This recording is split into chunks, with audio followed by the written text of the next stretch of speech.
Hey, everybody, it's Eddie from Tokyo. This is your cryptocurrency update from Japan. If I move too quickly for you, the links to all these stories will be down in the comment section below. I hope I have found some stories that you have not yet seen yet. This first one is kind of interesting. A memorandum just became available about a meeting that took place back in June with the SEC. So as of July 31st, we are now able to see the 17 pages of notes that were taken, and it's a transcript basically, of a roundtable that was held with the chairman Clayton at the Houston branch of Federal Reserve Bank in Dallas. Approximately 22 individuals attended. The roundtable was intended to gather information from retail investors who will be directly impacted by the Commission's rulemaking regarding standards of conduct for investment professionals.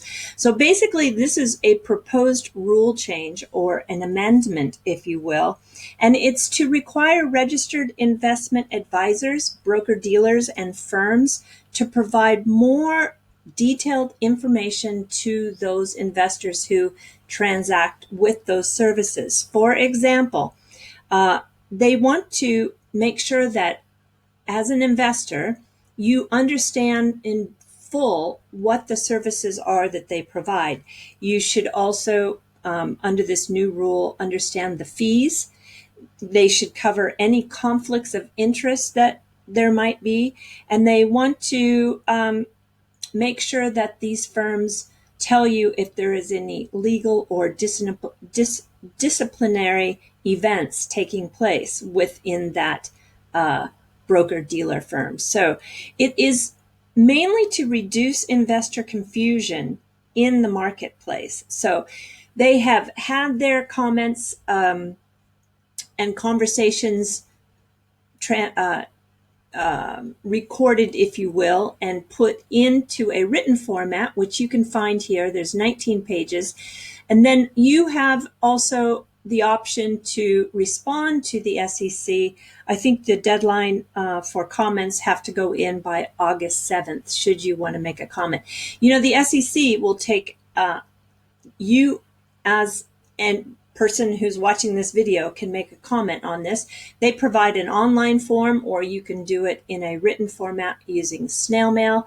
It's very, very easy to make your comments at any time to the SEC on any subject that they are looking at. So the part that was interesting in this one is the SEC official Eric Werner, who is in the Fort Worth Regional office. He stated that he walked in on a heated discussion between the chairman, Jay Clayton, and an attorney about cryptocurrency. And the subject was the legitimacy and viability of cryptocurrencies. So Warner is quoted as saying that he was taken aback and just really was surprised on how much Clayton had given thought to the issue, etc. So if this is of interest to you, you can go in and look at the notes in more detail, and that link will be down below. Okay, keeping it moving forward. Well, gosh, this one I didn't see anywhere out there being covered by any YouTuber. I don't know how actually I came across it. It's an article that just came out August 1st. By the Financial Analyst. The Financial Analyst is the largest networking group of analysts with a member roll of 27,000, I believe it is. So listen to this article. It's not too long, but I think it's really worth reading. So the State Bank of India eyes Ripple rollout.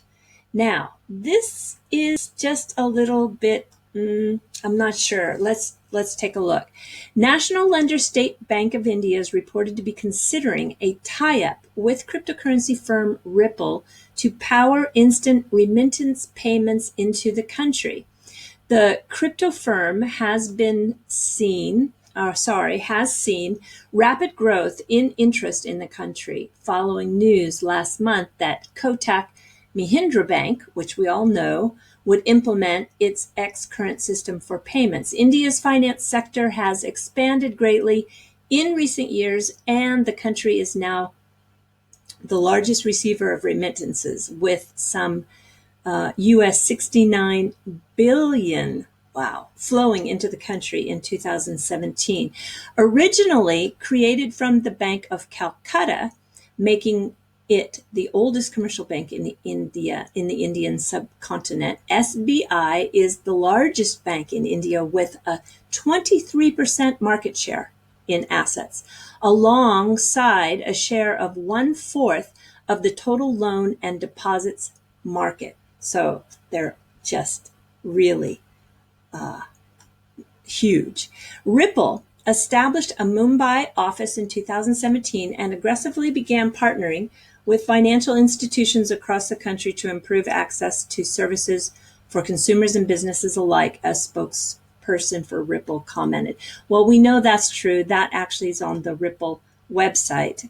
Last month, Ripple announced that Kotak Mahindra Bank will add its 1,300 branches to the RippleNet decentralized network of payment providers. And Kotak will use Xcurrent to power instant remittance payments into the country.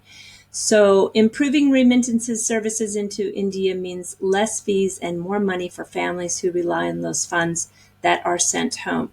This trend is increasing across payment providers and banks inside and outside the country, further underscoring the mounting opportunity in remittances to India from around the world, Brad Garlinghouse, Ripple CEO, said. So they don't cite an actual source. So, of course, I am always trying to back up any sort of statement like this because it sure seems like a big one to me. What we can do is we can go back and look. The BankChain is a community of banks for exploring, building, and implementing blockchain solutions. It was formed in February 2017. Now, the State Bank of India joined this. They are one of the 37 members. And according to this website, there are 8 live projects. This is a great website. I'm going to put the link down there. It talks about what the BankChain's goals are and who operates the BankChain, what are the BankChain projects, and what are the benefits for BankChain members. And when you go to the actual members page, it is interesting because we can see at the top here is the State Bank of India, but also you can see there's Kotak Bank that we just talked about. There's a Deutsche Bank, there's the UAE Bank, Lulu Exchange, South Indian Bank. It's quite a group. And I think that if this story by the financial analysts is true, I think when the news is made officially, it's a huge announcement. So just to go back and look a little bit back in the past, back in September 5th, 2017, Ripple launched the new Mumbai office to serve the India's digital economy. So it's just been about a year. And then, of course, in June of this year, just a little while ago, this is June 27th, Ripple improves access to India with the Kotak Mahindra Bank. So this is the announcement from the Ripple website.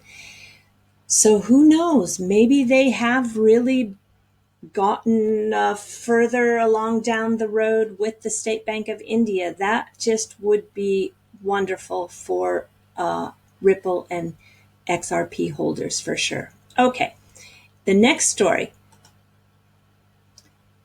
CoinMarketCap, August 1st, 2018, they have announced they are adding some updates, and the updates are really good.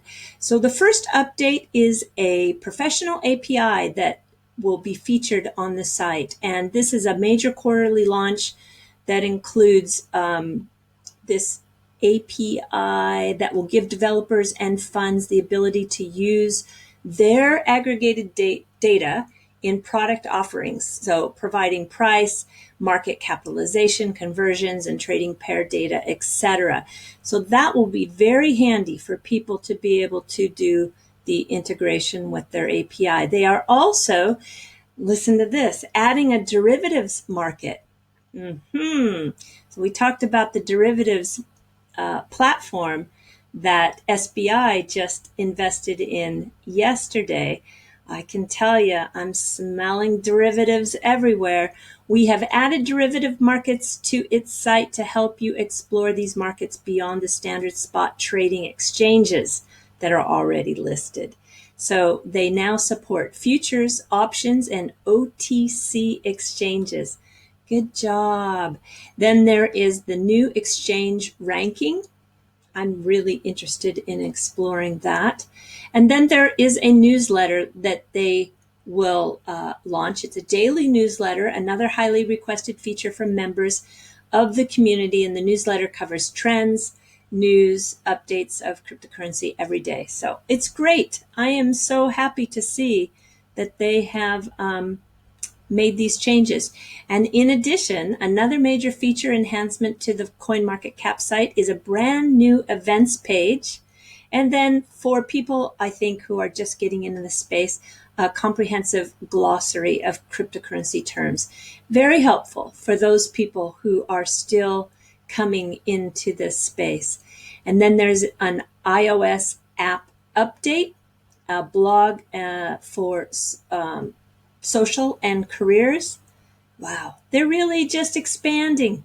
So I think it's great. My feedback would be 2 thumbs up. Okay, let's keep it going. Well, there is another market sentiment site that I often visit, and they have a couple of tools, but one of which is a survey. So when we look at these surveys, sometimes they run them for a week, sometimes they run them a little bit longer. And this one just ended on the 29th, right? The 29th of July. This one just ended. So there's just a few questions, but always I think this is a really good insight to how the market is feeling. So the first question is, have your expectations for the crypto market been fulfilled in the past week? And look at that, 54% said yes, totally. It's great. I mean, that's really positive. At what stage of the cycle do you think the market is right now? So are we in an uptrend, a top formation, a downtrend, bottom formation, sideways movement, or do you have no opinion? Well, 27% of those that took part in this survey said it's in an uptrend. And then at what stage of the cycle do you think the market is in 3 months? 26% uptrend. Are you going to trade in the next 2 weeks? 38% said they are going to buy or increase their positions. And then only 11% said that they are going to sell or reduce. And then 18% are unsure, just holding. And then 33% had no opinion. So 33% had no opinion. No opinion. No opinion on whether you're going to trade or not. This is kind of a strange answer. So if you want to participate in the next opinion survey, this is the new one that they are running. And have your expectations for crypto market been fulfilled this past week? And then you can answer. So you can see here, it's very easy just to put your answer in, and then the results will be tallied. And you can see. I think it's a very good way, one of many, that you can gauge how the market is feeling. Alrighty, that is the news today. It's now going right to the fluff story, which if you're new to this channel, I do a little bit of a fluff story for those interested in Japan. This is a story about surveys.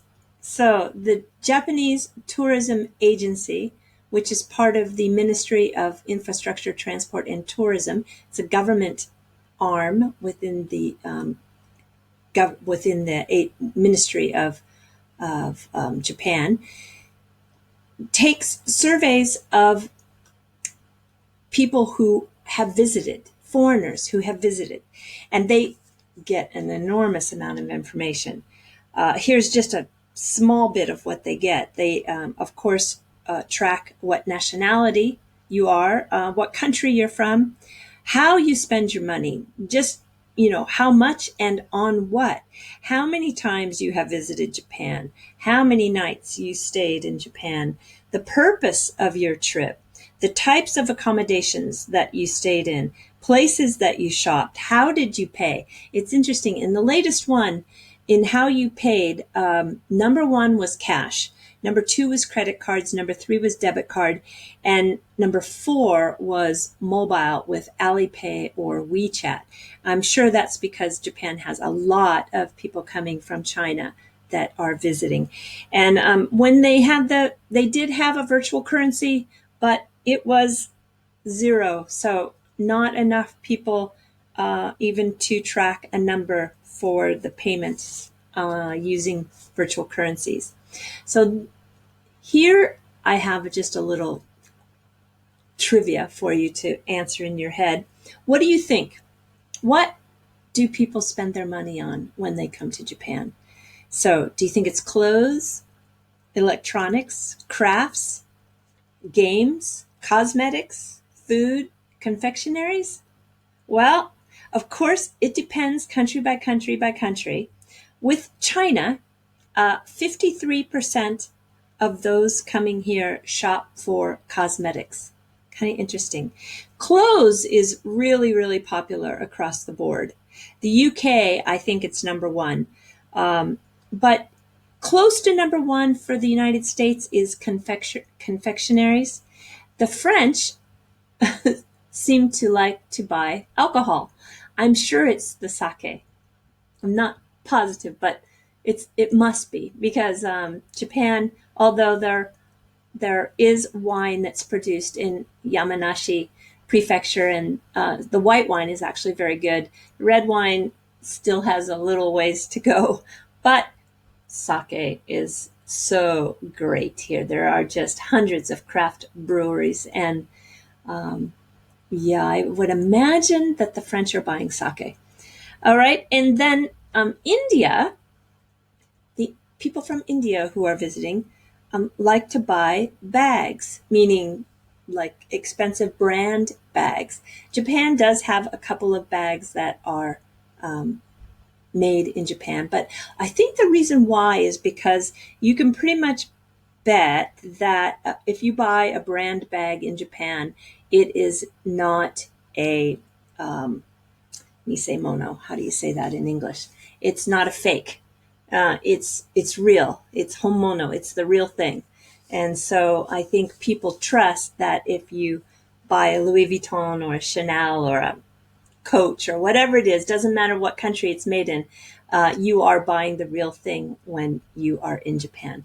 They are really, really strict here to be sure that the bags sold are authentic. Okay, so confectionaries. That's almost at the top of the list for Americans. If you have not seen Japanese confectionaries, you might be blown away. They are just unbelievably beautiful. You don't even want to eat them. They are so pretty. If you go to Pinterest, you can, of course, take a look at some of these selections. The detail is phenomenal. The taste is equally good, but they are just unbelievably detailed and delicate and beautiful. Look at this selection. This here, when it's served on this kind of a plate, just one piece with the bamboo pick, it is most likely being served in a tea ceremony. So you can just have a feast of for your eyes when you look at all these beautiful, beautiful presentations. Yeah, it's just, yeah, it's unbelievable. I'm not a baker, so I have great respect for people who can make these beautiful treats. This is called Sakura mochi. Mochi, and it's got a strawberry inside. The strawberry, you're gonna just probably won't believe this, but strawberries are so delicious here. They are grown in greenhouses, and sometimes if you get a premium brand strawberry, you can pay more than $5 for one strawberry. And then this pink is a rice cake, which is called mochi. And then this is an actual cherry tree leaf. So it's wrapped in a sakura leaf, and it's called sakura mochi. So yummy. Okay, but the last little bit of information for confectionaries. I bet you didn't know that Kit Kat has over 300 different brands of taste here in Japan. So I think everybody I know that comes and visits Japan takes home a bunch of Kit Kats, because based on whatever region or area of the country you visit, there is a particular taste of Kit Kat made for that city or that prefecture. Within Tokyo, I think it's the rum raisin. And if you go down here to, Yokohama has a cheesecake, and Tochigi does the strawberry. It's a little up north. Central Japan, Shizuoka, remember I took a business trip there, and that is where all the great tea is grown. So of course you have the green tea, but also they have wasabi. That's funny. You can get the Nagano flavor, which is a apple. Aichi Prefecture, that's one of the castles, famous castle, it's a castle town in Japan. They have, what is this? The azuki red bean. Very sweet, very yummy. And Kyoto does matcha green tea. Then there is also a roasted brown tea for Kyoto. Hyogo Prefecture, what do you have? Oh, they have a Kobe pudding.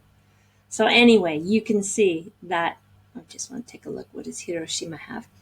Hiroshima does a kind of special autumn leaf style. What's the flavor? Momiji, what is the flavor? It's a manju. Okay, so it's azuki bean again. Yeah, with a little bit of a leaf pattern stamped on top. Anyway, when you come to Japan, you can get one of these special Kit Kat flavors because they are only sold in Japan. There are some sellers on eBay, though, that will ship you. But don't do it in the summer because you'll just receive a big glob of melted chocolate. You have to wait till the weather cools down to do that. Okay, everybody. That's it. Oh, no, that's not it. I want to give a congratulations to the winner of the Ripple socks. Billy Wiz 75. I sent you a message on the comment section from yesterday's video. You are the winner. Congratulations. Thank you so much. There were 5 people who actually got the answers. And Billy Wiz 75, you were number 1. Wow, I'm surprised because I thought it was a little bit too hard to guess those answers, but good job. So Sento, which is public bath, sumo is my favorite sport, and saba, which is my favorite fish. Yes, you can eat it for sushi, and yes, you can eat it for breakfast. All right, everybody. Talk to you later. Sayonara for now. Bye-bye.